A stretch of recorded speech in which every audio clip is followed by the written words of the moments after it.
Arriesgado sobre lo de Trump. Digamos, tengo una lectura política y tengo una lectura en lo económico. La lectura política es, no como dice Cristina, digamos que otra vez volvió a desvariar. Es decir, la lectura política es, perdió la corporación política, donde justamente en todo el mundo donde están existiendo estos traspiés, no es porque, primero es una burrada, no burrés como decía ella, es burrada, ¿sí?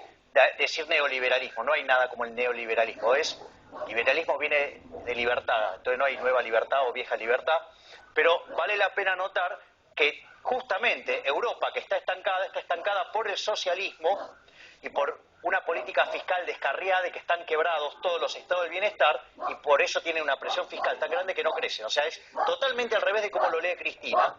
Y la verdad esto es un cachetazo a la corporación política. Esa es la primera reflexión. La segunda reflexión es, y vos lo mencionaste muy bien al inicio del bloque anterior, cuando vos contaste el caso de Ronald Reagan. El caso de Ronald Reagan es muy interesante. Su jefe de asesores era Milton Friedman y hay un libro que se llama La tiranía del status quo. Y en el último capítulo habla del triángulo de hierro del status quo, que tiene que ver con los políticos pescadores de votos, con la burocracia y con, digamos, los beneficiarios del sector público. Entonces, ¿qué es lo que dice Friedman? Digo, estamos hablando de Milton Friedman y atrás de él estaba Laffer, estaba Mandel, o sea, había cada pibe que, mamita querida. Y lo que dice Friedman es, Reagan tenía las ideas correctas, las buenas intenciones y tenía la fuerza de un toro para empujar. Pero cuando vos metés esas cosas adentro del triángulo de hierro, te pican todo. A los 180 días te pican todo. Con lo cual, sería muy difícil que esas cuestiones así tan extravagantes que planteó Trump pudieran pasar. Pero además tenés que tener otro elemento adicional sobre lo de Trump, y es el hecho que él ni siquiera fue bancado por los propios republicanos, con lo cual cuando quiera mandar algo a las cámaras también le va a venir rebotado. Y en cuanto a la tasa de interés, digamos, la tasa de interés, a ver, la Reserva Federal, la economía está teniendo una tasa de desempleo del 5%, se está expandiendo arriba del 2,5%, es decir, era claro que la tasa de interés la iban a subir. No la subieron ahora para no meter ruido en la elección, la campaña. Claro, pero digo, todos sabemos que en diciembre la van a subir y que empieza el sendero creciente de tasa de interés, y eso para Argentina es un problema. Básicamente, ¿por qué? Porque cuando Estados Unidos empieza a subir la tasa de interés, absorbe fondos del mundo, o sea, empieza a chupar fondos de todo el planeta. ¿Qué quiere decir? Que el resto del planeta tiene que tener superávit de cuenta corriente. ¿Qué quiere decir esto? Que vos tenés que tener más ahorro doméstico que inversión. Y el ahorro doméstico tiene dos componentes: el ahorro del sector público y el ahorro del sector privado. ¿Y qué significa esto? Que con el descalabro fiscal que tenemos, que vamos a un déficit fiscal de 12 puntos del PBI, que es el segundo más alto en la historia argentina desde que se computa el déficit fiscal, que es a partir del año 61, solo superado por el Rodrigazo. ¿Qué es lo interesante?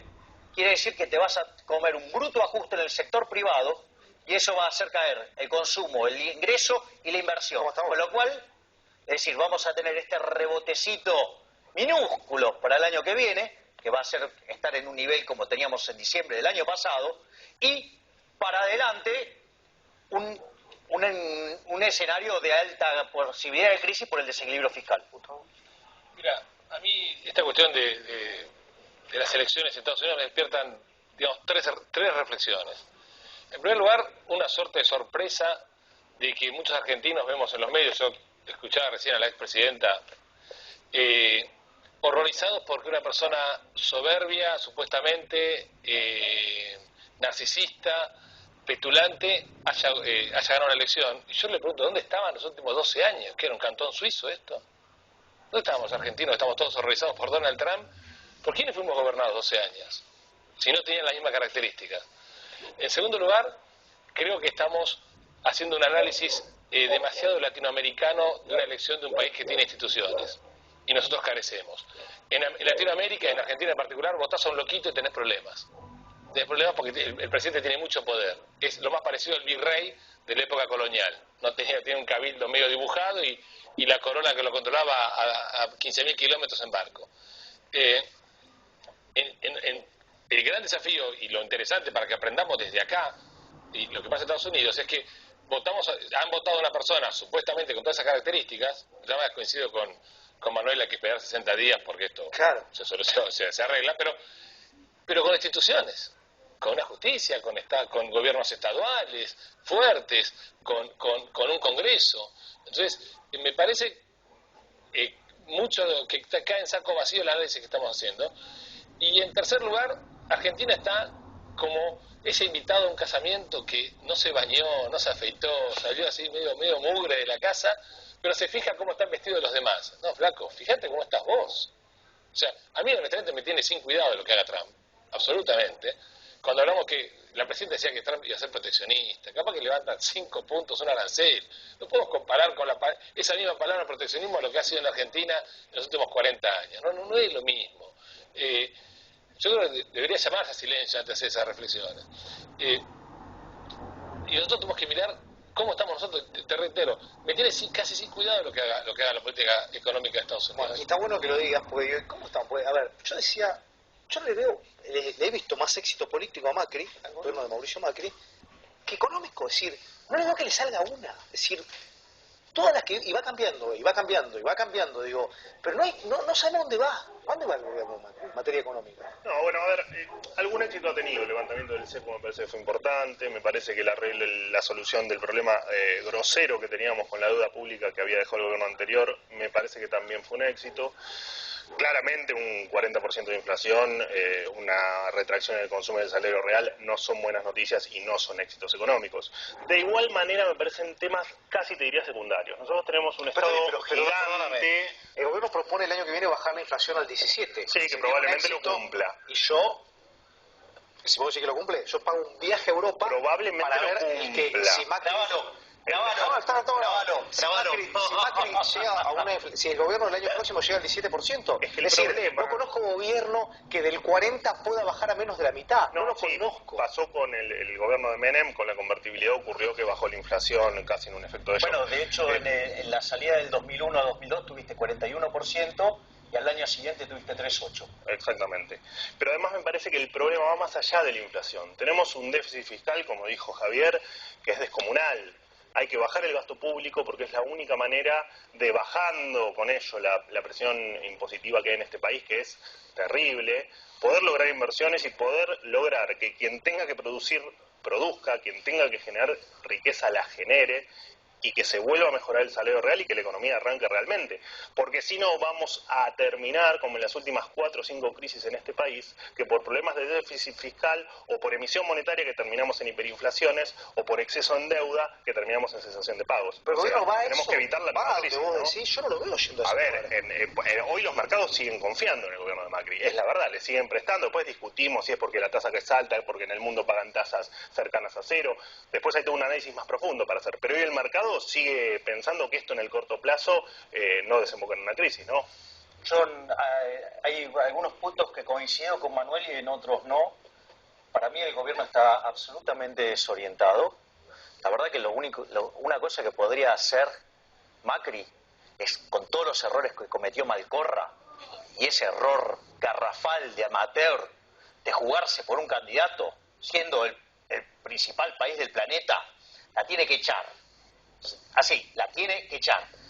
Que lo ponga Pratcay ahí y así nos sacamos al keynesiano socialista de encima y que ponga un ministro de Economía digno de la situación que tenemos que administrar. Primer punto. O sea, ahora, en cuanto a las cosas que están bien y las cosas que están mal, coincido con Manuel fuertemente que la salida del default estuvo bien. En cuanto a la de lo que tiene que ver con el cepo, no estoy de acuerdo. De hecho, fíjate que mucha gente le cuestiona a Sturzenegger el nivel de la tasa de interés. El nivel de la tasa de interés tiene que ver con la cantidad monstruosa de LEVAX que tenés. O sea, para hacerlo fácil y simple, ¿sí? Digamos, ¿ves este billete de 10 pesos? Sí. Digamos, hay otro paralelo en LEVAX guardadas adentro del Banco Central. ¿Qué quiere decir esto? Que sacar toda esa plata lo que hizo fue evitar una hiper. Por eso vos ves la tasa de inflación tan alta. Porque en realidad el ejercicio alternativo, dado cómo se salió del cepo, que no se sacó la plata antes de tiempo, que era lo que debería haber hecho Pratt Guy, y negó que existía el money overhang. Entonces, la contracara es esa monstruosidad de levax que tenés. Y después, o sea, lo que yo creo es que también, digamos, el gobierno está, pero totalmente errado en su estrategia económica de querer aplicar el programa keynesiano de estímulo de la demanda agregada, ¿sí?, vía la obra pública. A ver, Kichilov hizo volar el déficit fiscal en los últimos 4 años, porque por más que era viceministro al inicio, sabemos que era el ministro. Y la realidad es que lo único que hizo fue acelerar la inflación y el PBI per cápita cayó, porque quedó constante en nivel el PBI. Entonces, la verdad es que esa receta no funciona, que eso es lo que no comprende Pratt Guy. Cree que, digamos, puede financiar alegremente el déficit fiscal y puede estar yendo a buscar al mercado 45.000 millones de dólares como si nada, lo cual no es cierto en un contexto además donde sube la tasa de interés. Y quiero marcar algo que también marcó muy bien Manuel, y lo voy a marcar con datos. La crisis del Rodrigazo en el 75 estalló con un déficit fiscal de 14 puntos del PBI. La crisis de la tablita en el 81-82 con 11. La de la hiperinflación de Alfonsín en el Austral Primavera en el 89 con 8. La convertibilidad 2001-2002 con 7. Nosotros vamos 6 de déficit primario, 2,5 de intereses, tenés 8,5, 1,5 de provincias, te vas a 10 y 2 del Banco Central, 12. En un contexto donde las tasas de interés están subiendo. Me parece que, ¿sabes qué? El 2017 lo vamos a financiar. Tengo mis dudas, ¿qué vamos a lograr en materia de expansión? Porque yo, digamos, no soy muy optimista. Y creo que la tasa de inflación la podemos llegar a bajar por la tarea que está haciendo el Banco Central. Recordad que tiene un rezago la política monetaria de 18 meses. ¿Cómo la veo? Digamos, del 18 la veo muy complicada. Mira, yo coincido con el amigo Javier, pero creo que la principal herencia negativa del kirchnerismo no fue la macro, ni la destrucción del capital en todas sus áreas que hizo el gobierno anterior, sino yo lo llamo el default conceptual. A la Argentina se le cayeron los conceptos y el gobierno de Macri no atacó de lleno ese tema. ¿A qué me refiero? Argentina tiene un Estado que es inviable, es infinanciable, como bien explica Javier, pero aparte es inviable, no brinda servicios en ninguna de sus áreas. La media naranja que lo está financiando ya está totalmente exprimida. El sistema impositivo llegó a un nivel absolutamente insostenible.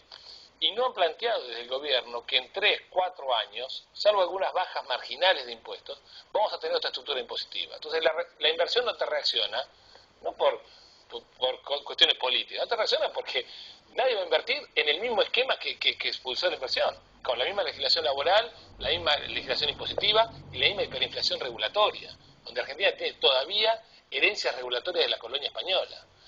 Acá, cuando vos hablas de política de Estado de Estados Unidos en el editorial, que lo escuché muy atentamente, la única política de Estado que tiene Argentina es el impuesto. Ningún gobierno cambia el sistema impositivo anterior.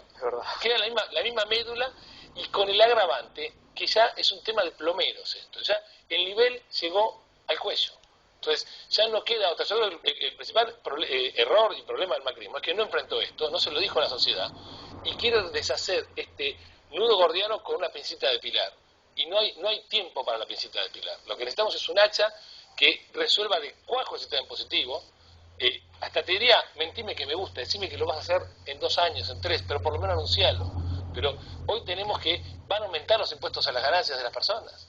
Hoy tenemos que las provincias están deliradas. Las provincias ya están secuestrando camiones en las rutas. A ver si me entendés.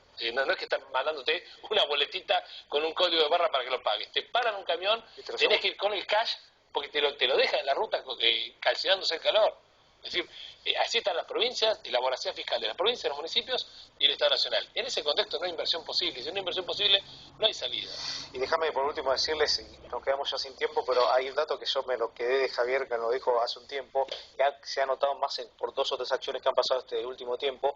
Ha habido ajuste este año, en algunos sectores lo ha sentido mucha gente el sector laboral, pero lo único que no se le ajuste es la política. Me parece que eso es algo que obviamente se siente y se ha notado, digamos, han quedado muy expuestos los políticos. Gracias por venir a los 3. Gracias, Rodolfo. Seguimos con la información, en este caso como